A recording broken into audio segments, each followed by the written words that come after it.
And I thought they were done. I guess not. The National Weather Service in Melbourne has issued a severe thunderstorm warning for central Indian River County in east central Florida, southeastern Brevard County in east central Florida, until 6 p.m. Eastern Daylight Time. At 5:12 p.m. Eastern Daylight Time, severe thunderstorms were located along a line extending from near Floridana Beach to Coral Lake Estates, moving southeast at 40 miles per hour. Hazard, 60 miles per hour wind gusts.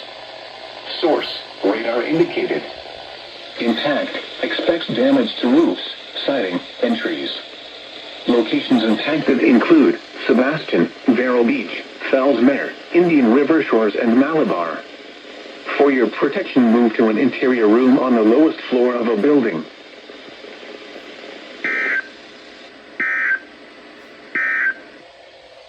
Serving Orlando and vicinity, this is Miller Weather Radio Station. And I thought Melbourne was done. I guess not. Oh, and now they issue marine warning, but I can't get that.